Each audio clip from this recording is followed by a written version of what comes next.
Ningma masora caman sigi mɛ ka ɲɛmada ka ɲɛsin jabaraniw ma walasa faamuya bɛ se ka sɔrɔ aw fɛ Seri Fila TV bamanankan kunnafoni na min bɛ walawalali kɛ aw ye Mali kunkan ani diɲɛ fan wɛrɛw kunkan. An b'a fɔ kɔni y'a kuma selen bakuruba kunnafoni ye kelen bɛɛ de ye.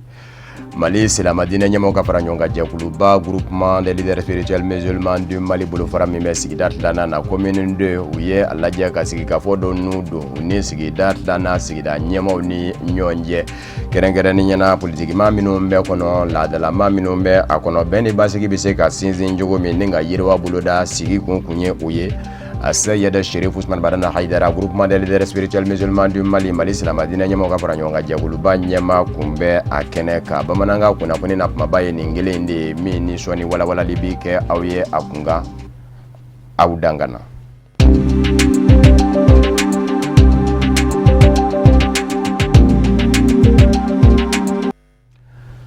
Groupement des leaders spirituels musulmans du Mali Mali silamɛ diinɛ ɲɛmɔgɔw ka fara ɲɔgɔn kan jɛkuluba dɔ min bɛ an ka jamana kɔnɔ u ye a lajɛ ka sigikafɔ dɔ n'u don kɛrɛnkɛrɛnnen ɲɛna a bolofara min bɛ sigida 2nan na ni o ye commune 2 ye sigida 2nan a ɲɛmayaso maa ɲɛmaw laadalama minnu ni olu fɛnɛ bɛɛ kɔnɔ olu ɲɛmaw ka lajɛ ka sigi min bɛ se ka to bɛn ani basigi o bɛ se ka sinsin sigida 2nan kɔnɔ yiriwali o bɛ se ka boloda cogo min baara in kɛra ka bɛn ni sibiri don avril kalo tile 22 ye an ka ndolanci kɛnɛba min tɔgɔ dalen don Mali jamana ɲɛma fɔlɔ la yɛrɛmahɔrɔnya tutigɛba Modibo Keita kɛrɛnkɛrɛnnen ɲɛna pavillon de sport min bɛ kɔnɔ o in kɛra yen de groupement des leaders spirituels musulmans du Mali Mali silamɛ diinɛ ɲɛmɔgɔw ka fara ɲɔgɔn kan jɛkuluba ɲɛma a Seyid Cherif Ousmane Badana Haidara kun bɛ kɛnɛ kan an ka maa minnu kun bɛ Seri Fila TV jabarani tɔgɔ la o ye Ousmane Zogore n'a ka jatala Fuseni Keita ye.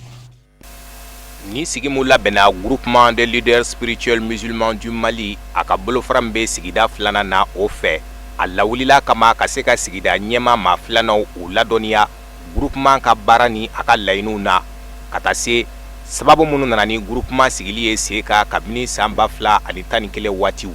sigi a bɛ don kadira mun kɔnɔ o de ye groupement kelen bɛ ka kunnafoni di kɛnɛ minnu labɛn ka ɲɛsin sigidaw ma a kɛra kɛnɛ groupement ɲɛmayaso maaw bolo u ka fara u ka bolofara 2nan maaw ka u ka nin baara in na. Nin ye tɔn de ye tɔn min n'a sigira mɔgɔ minnu ko ko kaburu ziyara bɛ bɛn mɔgɔ minnu ko ko mawuludu bɛ bɛn mɔgɔ minnu y'a ka fɔ ko fɔ mɔgɔ bonya o dagalen don silamɛya kɔnɔ bon ala y'a kɛ an ka seku yɛrɛ n'o ye Seku Ousmane Badana Haidara a ye hakili sɔrɔ a y'an fara ɲɔgɔn kan k'an kana sigi ten an ka to an k'an bolo di ɲɔgɔn ma pour que an bɛ se ka ko in lafasa. Ala y'a kɛ commune bɛɛ lajɛlen a bɛɛ lajɛlen bureau sigira o kuma bureau sigira u y'a ɲini an fɛ bureau b'a ɲini an fɛ o kuma commune kelen an n'a ka autorité ka ɲɔgɔn dɔn pour que an n'u bɛ se ka jɛ ka baara kɛ. Bon alhamdulillah an bɛ don min na i ko bi an kɔni an nisɔndiyalen don parce que an kun y'a dɔn an tɛ se ka fɛn min kɛ ala y'a nɔgɔya ma an sera ka kɛ groupement commune des leaders spirituels an ye ni laɲini a bɛ san 1 bɔ an bɛ ka baara in kɛ. Bon alhamdulillah an ye wuli ka jɔ caman de kɛ ka duwawu fana caman ɲini an karamɔgɔw fɛ an n'an ka commune de maabaw fɛ ala kɔni y'a nɔgɔya bi sɔgɔmada in na ala y'a se di an ma. Minnu kumana ɲɛfɛ u y'a gɛlɛman bɛɛ fɔ min b'an bolo o de ye an ka faama minnu y'an bonya ka na kɛnɛ in kan maire n'a ka mɔgɔw ani commissaire ani an ka diinɛ ɲɛmɔgɔ fɛn o fɛn a n'an ba minnu y'u ka baara bila ka na kɛnɛ kan an ka foli b'u ye.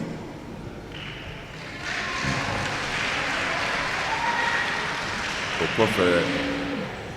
commune 2 ka sigi ye nin de ye sigi leader tɔgɔ la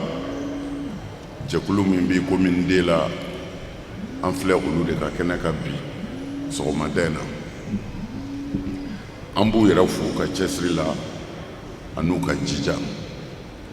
comme an y'a fɔ siɲɛ caman mɔgɔ tile y'i tile de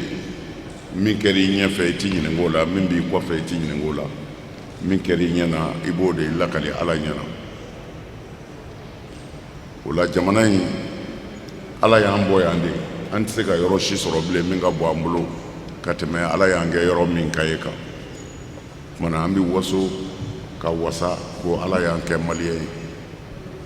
silamɛya ma dan misiri kɔnɔ silamɛya nana ka diɲɛ dilan de o la jamana lafiyali kama ani an denw n'an ka kalandenw ka sira ɲuman ye sini natala kama an farala ɲɔgɔn kan ka nin tɔn in dilan tari an na se ka waladakɔrɔ min tɛmɛna an mɔkɛw ni an karamɔgɔ minnu ni ala bɛ ɲɔgɔn fɛ olu taara ka sirakɔrɔ min to an bolo tari an na se ka sabati an ka baara kɛ n'a ye. Jamana ka ɲɛta o sirilen do jamanaden bɛɛ ka cɛsiri a n'a ka wuli ka jɔw la. O de kama sigida ɲɛma maa filanan bɛɛ yera nin kɛnɛ in kɔnɔ ni wasa ye, kɛnɛ mun n'a kun dakun sigilen do k'o kɛ bɛɛ bolodi ɲɔgɔn ma ɲɛtaga kadira kɔnɔ. Nisɔndiya do parce que fɛn min tɔgɔ ko leader u ye nin min ŋaniya min siri u ka kan ka dɛmɛ a la parce que baara in yɛrɛ a bɛ mun kofɔ ko ka se ka na ni bɛn ani sabati ye jamana kɔnɔ. Donc mɔgɔ mɔgɔ ka hakilina o ye, jɛkulu fɛn fɛn ka hakilina o ye ko ka na ni bɛn ni sabati ye jamana kɔnɔ, o jɛkulu olu ka kan ka dɛmɛ. An b'aw hakili jigin k'a fɔ groupement ye tɔnba ye mun kelen bɛ ka alisilamɛ tɔn caman fara ɲɔgɔn kan. A ka wuli ka jɔ su ani tile, o de ye silamɛya kɔrɔlen ka se ka labara mun bɛ bɛɛ ani basigi kofɔ. An bɛ aw ladɔnniya k'a fɔ ka bɛn ni sibiri don avril kalo tile 22 ye a Sheikh Ibrahima Niasse ka mawuludu tako 12 12e édition o ɲɛnamayara kɛrɛnkɛrɛnnen ɲɛna yɔrɔ min na centre islamique do Andalaye kaw fɛ yen nɔ. A kɛra sababu ye min ye ayiwa Ibrahima Niasse ye a ka hadamadenya yɛrɛ kɔnɔ a ye sira min minɛ ni o ye tɔrika tijaniya ye walawalalibaw kɛra olu kan. Hakilina in yɛrɛ taara an balima minnu fɛ o ye a Sheikh Munir Haidara ka denbaya ye, ala ma hinɛna a la, o de ye hakilina in da ka sigi sen kan min bɛ se ka to aya min ye a Sheikh Ibrahima Niasse ye a ka ɲɛnamaya kɔnɔ a ye baarabaw minnu kɛ diinɛ kɔnɔ olu bɛ se ka sidɔn ɲinanza min ye wale kɛrɛnkɛrɛnnen dɔ ye o kɛra a kɔnɔ barisabu ka da ka kunnafoni di kɛnɛ kɛrɛnkɛrɛnnen sigira sen kan ka se ka walawalali kɛ aya a Sheikh Ibrahima Niasse ka a ka maayaw olu kɛra kɛcogo minnu na silamɛya diinɛ lapasali la ani tijaniya yɛrɛ ta sira walawalalibaw kɛra olu kan ka maa minnu kun bɛ Chérif la TV jabarani tɔgɔ la o ye Ibrahima Kulubali ye a sera ka fɛn minnu sɔrɔ ka bɔ o de filɛ nin ye. Ɲinan Sheikh Ibrahima ka mawludu a denfaya Sheikh Munir Haidara ka hukumu kɔnɔ ala ya ne kɛrɛnkɛrɛn ka ne bɛnna ɲinɛ t'a la, ala fo ka ala barika da, nisɔndiyalen b'a la kosɛbɛ kosɛbɛ kosɛbɛ. Sheikh Ibrahima kɛra ala ka cɛba dɔ de ye. Sheikh Tidiane kɔfɛ cɛ min sera ka jɔyɔrɔ ta, Sheikh Tidiane yɛrɛ kɔfɛ ka sɔrɔ a ma na. Sheikh Tidiane fatulen ale de taara Sheikh Tidiane ka bere minɛ ka jɔ Sheikh Tidiane jɔyɔrɔ la. O kuma a ye fadu yɛrɛ kɛ kosɛbɛ, ale de kɛra fadu tigi ye ka yɛrɛ kɛ diɲɛ bɛɛ lajɛlen kɔnɔ. O kuma ni ne kɛra o denfa ye ala fo ka ala barika da kosɛbɛ, nisɔndiya dan de anw ta ye bi kosɛbɛ kosɛbɛ kosɛbɛ. O kuma ni mawludu in kɔnɔ an bɛ dugawu kɛ jamana ye ka ɲini bɛɛ fɛ, zawiya kelen-kelen bɛɛ fɛ, mɔgɔdamu kelen-kelen bɛɛ fɛ, kalifa kelen-kelen bɛɛ fɛ, a ka zawiyaw la wasifa kɔfɛ hadara kɔfɛ, ni zawiya bɛɛ y'a kɛ duwawu ye jamana in ye gɛlɛya min b'a kɔnɔ a bɛ wuli. Zawiya bɛɛ bɛna duwawu kɛ juma o juma hadara la, waati o waati wasifa bannen kɔfɛ an ka duwawu kɛ jamana in ye a bɛ ka hɛrɛ sɔrɔ cogo min, fitina bɛ se ka taa cogo min, ni bɛɛ y'a k'i sɛbɛ ye fɛ bɛɛ k'o kɛ sɛbɛ ye. An b'a ɲini ala subahanahu wa taala fɛ ala ka san caman yira an na halisa, ala ka sini kɛnɛya di, ala ka kanu in don an dusukun na, ala k'an fatu n'a ye, ala ka bonya kosɔn Sheikh Tidiane harama kosɔn sallallahu alaihi wasallam. An bɛ Rasul ka barika da, an b'o o barika de kanu na, o de y'an sigi yan, ala ka yamaro la, ka tila ka jigin ka se Sheikh Ahmed Tidiane radiyallahu anhu ka walijuya a n'a ka bonya na, ka tila ka sigi Sheikh Ibrahima Niasse radiyallahu anhu o ka bonya na, an sigilen bɛ Sheikh Mohamed Mahi Haidara o ka bonya n'o ka barika la, an sigilen bɛ Sheikh Mohamed Munir o ka barika o ka bonya, an lajɛra bi ka sigi Sheikh Mohamed Arabi o fana ka kanu na, o bɛ an ka barika da ala ye. I ni min dara a kanu in a bɔra ala de fɛ yen, donc dan t'a la, donc a tɛ falen, kanu tɛ falen. A y'i da k'i ni da ka kanu da la k'a fɔ nin kanu in taa baara kɛ kanu na diɲɛ kɔnɔ nka ye Sheikh Ibrahima Niasse y'o kɛ dɛ. mogo dama mi million dama mi mogo bikanga tofo ka kunaja hadra kono amba fa alhamdulillah rabbil alamin tugum aya jija kalandum aka nyogon kanu alla kama otuma demission aye kalanke aye gere muqaddamuna aye gere almamuna kalifaula ayuka barka nyini aye kalanke aye majiyu kalan aye limana soro kalan abedo hadrala au kuna bejia au fau kuna bejia au bau kuna bejia au cheo kuna bejia au muso kuna bejia adem fana kuna bejia alaka kuna jia alaka ke au be akake malien be akake anga jamanei setani be yoro minna alaku dese alaku malo alaku dese alaku malo alaka mali korota kanuna kelenyana dinana limanana alako ke mali dembe FIBA oye bolola ndula basketi nyemaya so baye jiyan kono ha bolo fara min bɛ farafina kono kama ko FIBA Africa olu ka ɲɔngɔnbɛ dɔ kɛra kongere ɲɔngɔnbɛ siya min do kama ko mimanda kongere mimanda tɛ dɔ wɛrɛ ye waati min dilen do jɛkulu ma FIBA Afrique a ka baara kɛ o kɔnɔ o san hakɛ o sele camancɛ la k'a lajɛ k'u jɔ ka jateminɛ kɛ o de ye mimanda ye o kɛra avril kalo tile 20 n'a tile 21 ye an ka najigiso la min bɛ wele ko Hôtel Radisson na Bamakɔ Amdalaye ACE 2000 la kɛnɛ in senfɛ farafina bololandola basigɛti ko a ɲɛnabɔbaw u da sera fɛn caman mɔ kɛrɛnkɛrɛnnen ɲɛna compétition minnu bɛ kɛ ni o ye ɲɔgɔnkunbɛw ye farafina kɔnɔ u bɛ kɛ cogo minnu na ani u bɛ kɛ kuma minnu na calendrier kɛrɛnkɛrɛnnen ɲɛna san 2017 ta ani bololandola basketi cogoya wɛrɛ min bɛ wele ko 3 contre 3 o tɛ dɔ wɛrɛ ye basketi dɔ bɛ ni 5-5 ye nka saba-sabalama da donna o fana na ka o walawala ani fédération nationale bololandola ɲɛnabɔli jɛkulu minnu bɛ farafina jamanaw kɔnɔ kelen-kelen aya olu ka lahalaw ni kura bɛ se ka fiyɛ olu la cogo min bɛ se ka to bololandola basketi bɛ se ka don bala farafina jamanaw kɔnɔ o tɛmɛnen kɔfɛ FIBA Afrique bololandola a ɲɛnabɔli jɛkulu farafina o ni fédération nationale ninnu ni ɲɔgɔn cɛ o ye farafina jamana ninnu bololandola ɲɛnabɔli jɛkulu minnu bɛ olu ni ɲɔgɔn cɛ cakɛɲɔgɔnyaw bɛ se ka kɛ cogo minnu na nka kɛrɛnkɛrɛnnen ɲɛna fɛn min kɔni bɛ ni sɔɔni sigira o kan o ye afro basketi bololandola farafina bɛna k'u ka cɛw ta o min kan ka kɛ aya Congo Brazzaville jamana kɔnɔ don nataw la ni waatini dɔ kɛra Congo Brazzaville ma ɲɛmaw yɛrɛ nana jateminɛ k'a fɔ ko olu tɛ se k'a labɛn ka ni ka bonya in bila Angola ka bolo ka da donna o fɛnɛ na FIBA Afrique ka kɔngɛrɛ min banda in senfɛ an ka maa minnu kun bɛ a kɛnɛ ka kɛrɛnkɛrɛnnen ɲɛna Isufu Kulubali n'a ka jatala kun a ye minnu sɔrɔ ka bɔ an ka jɛ k'a ɲɛmadaw fɛ. San kilankɛ kɔngɛrɛ an bɛ se ka fɔ an ye hakilina min ta o kɛra ka baara cogo de dabolo da an y'a ye ko FIBA kɛra soba kelen ye. A tɛ komi ballontannaw ta n'i ye ballontannaw ta filɛ CAF b'a d'a ma FIFA b'a d'a ma CONCACAF b'a d'a ma anw fɛ yen FIBA kelen de don FIBA kelen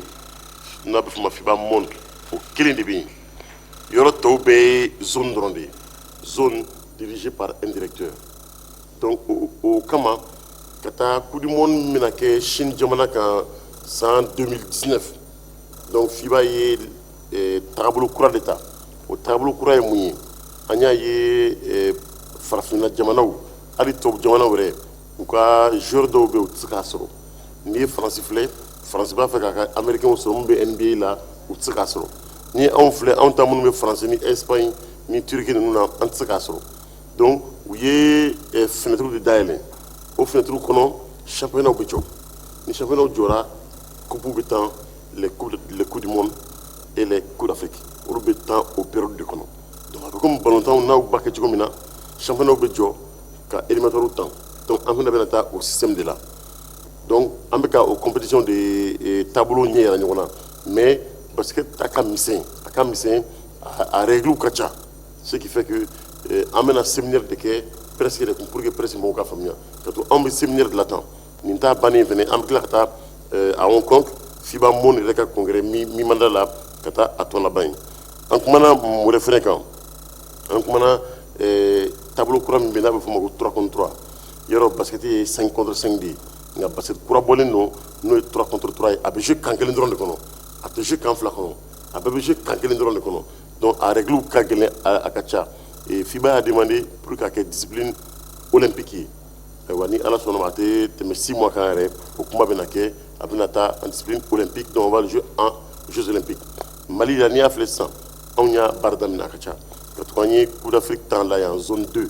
o zone 2 la Mali kɛra premier ye Gambie ni Laginɛ kɔrɔ donc an bɛ se k'a fɔ an bɛ k'o baara kɛ kabini kuma jan an kumana mun fɛnɛ kan an kumana fédération kan fédération ka yeli fédération ka baara ka se ka timiya ka a kolo gɛlɛya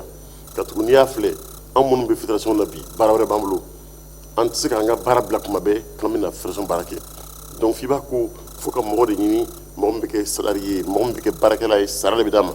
a bɛna baara kɛ diɲɛ don o don sɔgɔmada fɛ de 7h30 à 16h donc courrier tɛ bila en retard baara si tɛ bila en retard n'o bɔra yen an kumana fédération ni ɲɔgɔn cɛ zone kelen kɔnɔ farafinna diviselen bɛ tilalen bɛ zone 7 de ye an bɛ zone min kɔnɔ o tɔgɔ ko zone 2 zone 2 ni Sénégal b'a la Mauritanie b'a la Mali b'a la Laginɛ b'a la Guinée Bissau b'a la Sierra Leone b'a la Cap Vert b'a la ani Gambie donc jamana 8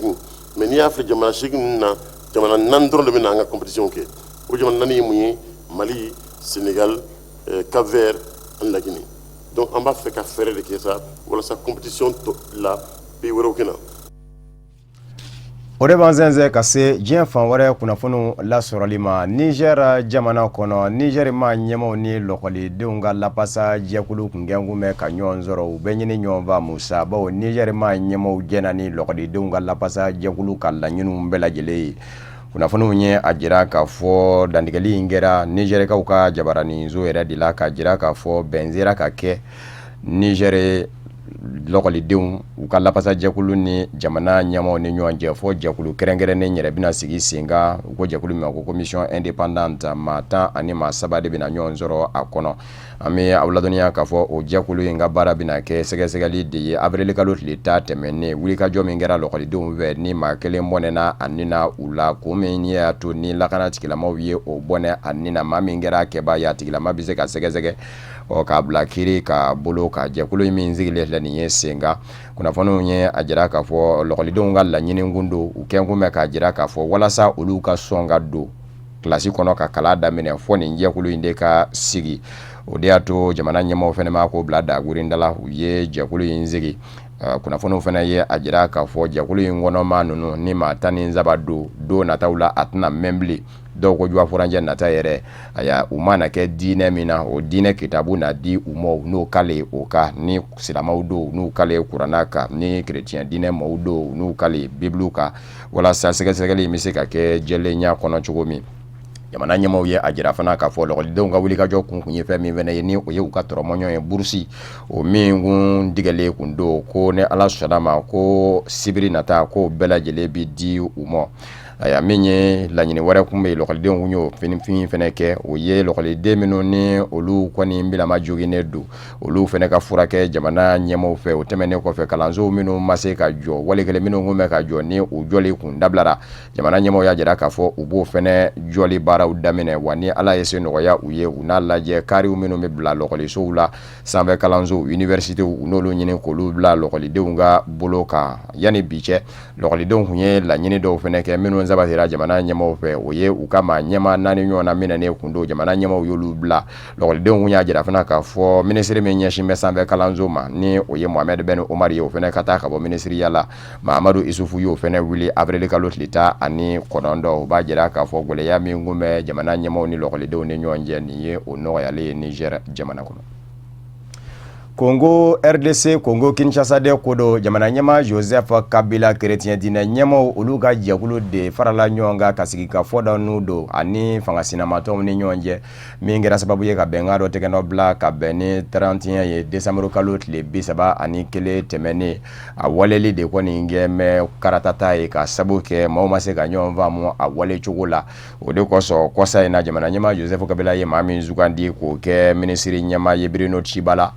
chrétien dina nyama mena ku da ku bomo ye akula nga unana dandigelike jumado ka jira ka fo jamana nyama ujongo ala jamana nyama Joseph Kabila aye ministre nyama sugandi jogo mina kwa yesi ka fo do ngala mana uba jira ka fo fanga sina maton meno nya jira ka fo ujende ni manyi sugandili ye ko bu jofe chrétien dina nyama ufarambe ukani jogo indila nga mami ni obe jamana nyama Joseph Kabila aka fanga nyini jakulu kono ni oye oben mina kuye ya jira ka fo chrétien dina nyama ukone nga sigi ka fo ko ni zera dala andemena o wati ka menye jamana jobara yo de damena na chrétien dina ko sigi ka fo ukunga ke kuma minu na olu kera fo ko tegena blake benganze bauna wa ministre nyama mezu kwandira ko bla ministre nyama yala wa jira ka fo bara no ya leyo ye chrétien dina nyama ubulu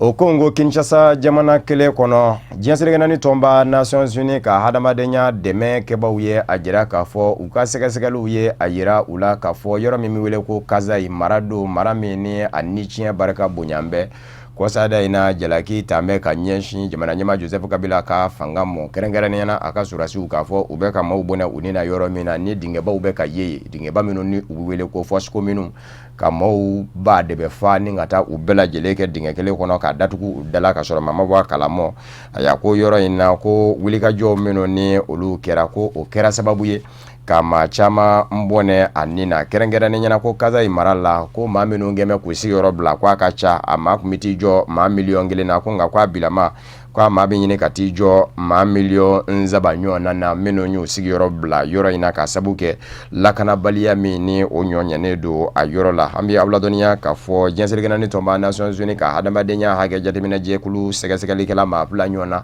olu de tununa kono ina wita ye kuma mina ushula ma de kundu ma menu ngunyu bla saraba uye kele ngunye ukapuma bayele mabaye interpreti ofene otununa aya moto taxi minu mena yu gwengwe katani uye kono invena na olu fena shima seka ye hode ko so jenseligana ni tomba Nations Unies ko ni ngeme ka jira ka boyero ingwani akaka bulika jode ka kesa ka ko ni nyenye ne nonte ako kembe bien kala nyene na se dambe bien kala kai nanye Flevo Congo babolo tige kado Congo Brazzaville marabi mimiwele ko Paul Pasteur Ntumbi aleye maye mami ni mabese ka jati mamurule njekulu binakuka abe wati nimbo jamana nyema Denisa Songeso na ka fanga ko ningeme ka ngwarada asoroyoro lani oye Paul maranye nga kuna fono nye ajira ka fo Pasteur Ntumbi kelemi Messi na Congo Brazzaville surashu fe kwa bito ka kuya ulap makelengele